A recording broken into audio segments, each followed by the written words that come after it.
Ndërsa bota e trazuar sot po flet me raketa, dron, bashkim forcash, luftë tregtare dhe panik, Shqipëria përshihet në konflikt, duke gricur shtetin e Iranit. Shitja e kësaj rezolute si një vlerë e shtuar në gjeopolitikën ndërkombëtare është më qesharake.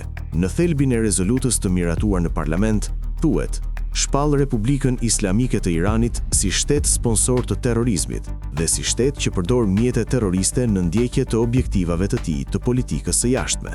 Me rezoluta të tilla jemi mësuar në përhapjen e propagandës, por memoria kolektive nuk ka kaluar ende në demencë. Shumë kërkesa dhe rezolutat e opozitës që kërkojnë dënimin e krimeve të luftës të kryera nga Serbia në Kosovë përgjatë viteve 1998, 1999 janë rrëzuar në parlament nga Rama dhe 83 frymorët e tij më karton. Nëse për Iranin një çështje larg nesh dhe tërësisht të pafuqi për të ndikuar, Rama nis rezolut urgjente, për Serbin ofron letra dashurish hapura.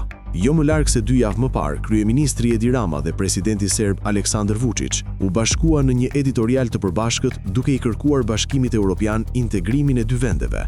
Nuk është rasti i vetëm pasi çmendrina rilindje polli të ashtu quajturën Ballkani i hapur. Mbajtja e dy qëndrimeve i shemben nën këmbë kur vjen fjala për një rezolut që dënon krimet serbe në Kosovë, ndërsa pretendon se ka lëshuar një dron rezolut të fuqishme kundër regjimit të Iranit, në Serbi po ofron dron me letra dashurishkash.